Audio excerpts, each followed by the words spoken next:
Discussion करेंगे tiger Nageshwar Rao movie की, जो कि बहुत ही अच्छी और बढ़िया मूवी है। अभी यह मूवी जल्द में ही रिलीज हुई है। अब हम मूवी का विश्लेषण करते हैं। मूवी की शुरुआत में हमें दिखाया जाता है कि भारत के कुछ बड़े अफसर IV office Raghavendra Rajput emergency में मिलने के लिए बुलाते हैं और यह मीटिंग होती है टाइगर नागेश्वर के बारे में। और डीएसपी विश्वनाथ शास्त्री, जो कभी टाइगर नागेश्वर के एरिया में पोस्ट हुए थे, वह राजपूत सर को बताते हैं कि टाइगर नागेश्वर से बड़ा कोई चोर शायद रहा होगा, और जो चोरी भी करता था तो वह पहले पुलिस को बता देता था और इसके बावजूद भी कोई उसे पकड़ नहीं पाता था। और यह तक टाइगर नागेश्वर राव का आज तक कोई चेहरा भी नहीं देखा है। इसके बाद कहानी फ्लैशबैक में जाती है, जहां इंस्पेक्टर शास्त्री के पास एक फ़ोन आता है और सामने होता है नागेश्वर राव, और वह शास्त्री से कहता है कि आज हम माल भरकर आने वाली ट्रेन को लूटने वाले हैं, अगर दम है तो रोक लेना। यह पता चलते ही शास्त्री हर जगह फ़ोन करते हैं, सारे पुलिस वालों को अलर्ट कर देते हैं, और अब हर कोई टाइगर नागेश्वर राव को पकड़ने के लिए स्टेशन पर तैयार था। और सारे पुलिस वालों को लग रहा था कि अब टाइगर नागेश्वर राव को चोरी करना बिल्कुल इम्पॉसिबल है, लेकिन नागेश्वर राव पुल के नीचे अपने सारे साथियों के साथ ट्रेन का इंतजार कर रहा था। और जैसे ही ट्रेन आती है, वहाँ वह लोग ट्रेन के अंदर जाकर माल को लूटने लगते हैं, और वहाँ सारा माल नीचे नाव में रस्सी के द्वारा नीचे उतारने लगते हैं, और ट्रेन के स्टेशन पर पहुँचने से पहले ही सारा माल उतार लेते हैं। लेकिन टाइगर नागेश्वर राव को दो पुलिस वाले पीछे से पकड़ लेते हैं। पकड़ जाने के कारण वह नाव में नहीं कूद पाता है, और पुलिस वालों को इन्फॉर्मेशन मिलती है कि नागेश्वर राव पकड़ा गया और अगले स्टेशन पर उसे ला रहे हैं। और जैसे ट्रेन स्टेशन पर पहुंचती है तो पुलिस वाले देखते हैं कि दो पुलिस वालों वहां पड़े हुए हैं, जो कि वह बेहोश थे। और इधर नागेश्वर राव पुलिस के सामने से कुली बनकर वहां से चला जाता है। इसके बाद कहानी प्रेजेंट में आती है, और एक आदमी वहां आकर बताता है कि सर, हमने नागेश्वर राव की सारी क्रिमिनल रिकॉर्ड की फाइल तैयार है। और जैसे ही वहां जाकर वह देखते हैं, वहां पर बहुत सारा फाइल था। यह देखकर राजपूत सर कहते हैं, इतने सारे गुनाह कब से करवा रहा है। तब शास्त्री बताता है कि उसने 8 साल की उम्र से ही गुनाह दिया था, और उसका सबसे पहला कहानी मर्डर था।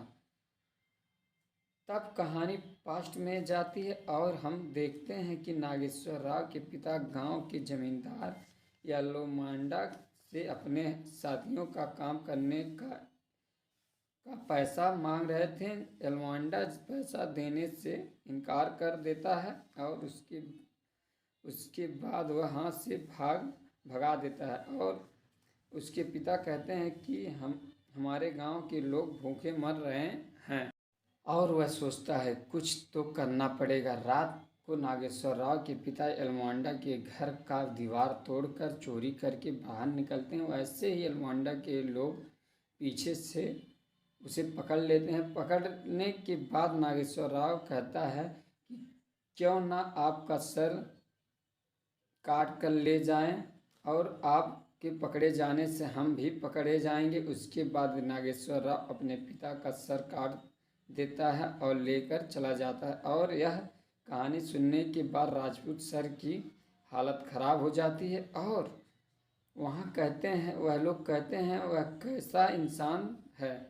तब शास्त्री कहता है कि नागेश्वर राव के बारे में जानने के लिए स्टोरपुरम बनाया था, और वहाँ का लीडर गजला प्रसाद, जो वहाँ के सभी गुंडों को ट्रेनिंग दिया करते थे, और वह लोग चोरी से लेकर मर्डर स्मगलिंग की किया करते थे। और एक दिन गजला प्रसाद अपने चेलों को चुनौती देता है और वह चुनौती नागेश्वर राव सॉल्व कर देता है और 14 साल से नागेश्वर राव गजला प्रसाद के साथ हो जाता है और उसकी ट्रेनिंग शुरू हो जाती है। और ट्रेनिंग शुरू होने से पहले वहाँ के बच्चों को गधे का खून पिलाया जाता है था। उसके बाद उन्हें अपने शरीर को पूरी तरह से थकाना होता था, नहीं तो वह शांति से बैठ गए तो उनकी जान चली जाए। तब नागेश्वर राव कहता है तो और माल को निकालने के लिए चला जाता है। वहाँ बैठकर सभी लोग इंतज़ार करते हैं और तब सब लोग देखते हैं कि वह सारा माल लेकर आ जाता है और यह देखकर वहाँ हर कोई शौक हो जाता है। पहले तो नागेश्वर राव और उसके दोस्त ना वहाँ आग लगा देते हैं और वहाँ खुद ही फायर ब्रिगेडर बनकर वहाँ माल को चोरी करके लाते हैं। और यह देखकर एल्मोंडा उसे कुर्सी दे देता है और सेठ शर्त के मुताबिक उसे आधा हिस्सा उसे देकर चला जाता है। और उसके बाद नागेश्वर राव वहाँ से अपने पावर में आने लगता है और वहाँ पर उसे एक वेश्या दिखती और वह जाकर बात करते ही करते उसके साथ ज़बरदस्ती करने लगता है। और जब वह नहीं मानती है तब नागेश्वर राव उसे बहुत बुरी तरह से मारता है। तब वहाँ एंट्री होती है एक बहुत ही जालिम पुलिस वाले की, जिसने बहुत लोगों को जान से मार दिया था। और वहाँ दोनों बहुत भयंकर लड़ाई होती है और नागेश्वर राव उसका एक आँख ही फोड़ देता है और उसके भाई और उसके दोस्त उसे अपने साथ ले जाते हैं। और रात में जब सब लोग खाना खाते हैं तब नागेश्वर राव कहता है कि मैं इन छोटे मोटे चोरी से तंग आ चुका हूँ और मुझे चोरी करने को मिल जाए कि मुझे बार बार पैसे के लिए ना भटकना पड़े। और उसका भाई बताता है कि जेल से हमें पता चला है कि बहुत जल्द 300 केजी सोना आने वाला है। और वह लोग जाकर पहले बंदूक को खरीदते हैं और तभी नागेश्वर राव को सारा नाम की एक लड़की टकराती है। और अगले दिन नागेश्वर राव वहाँ के स्टूडेंटों से मिलने जाता है और लोगों की तंबाकू फैक्ट्री खोलने की अर्जी डलवा देता है।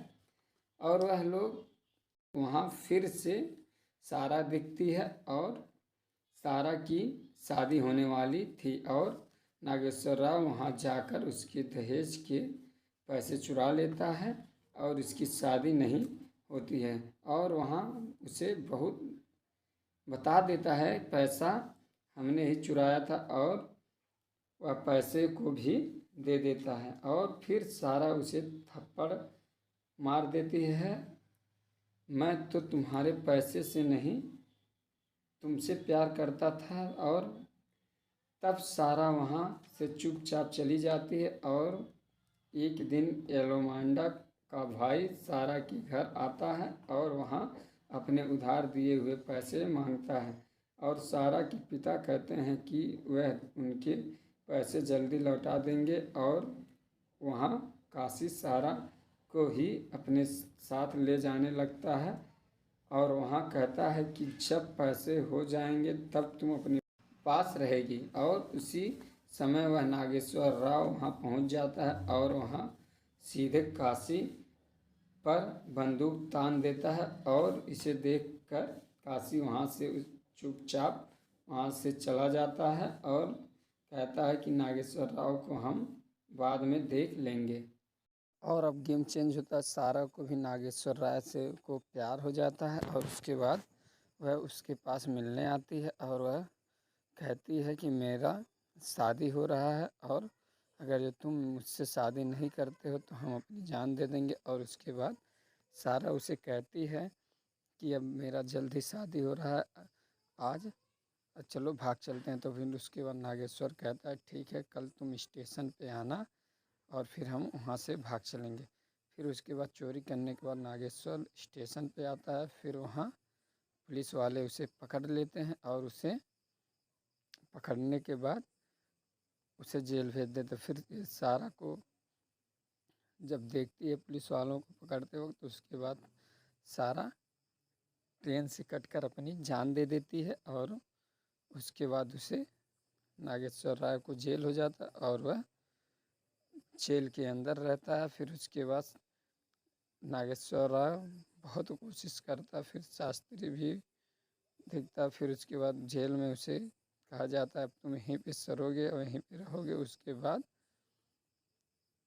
वह सोचता है और एक दिन देखते ही देखते वह जेल से बाहर भाग जाता है। फिर उसके बाद वह वहाँ से निकल जाता है और इसी की तरह से प्रधानमंत्री आवास कार्यालय में वह कहता है कि ये भागने के बाद वह कहता है कि हम चोरी करेंगे। फिर उसके बाद सभी पुलिस वाले वहाँ अलर्ट हो जाते हैं और उसको देख रेख में रहते हैं। फिर भी वह चोरी करने के लिए अंदर चला जाता है और वह चोरी करके वहाँ से निकल जाता है। फिर उसके बाद सभी लोग कहते हैं कि आखिर में कब वो आया, कैसे निकल गया। फिर वो सब सोचते हैं, आखिरकार वह चोरी करते वहाँ से निकल जाता है।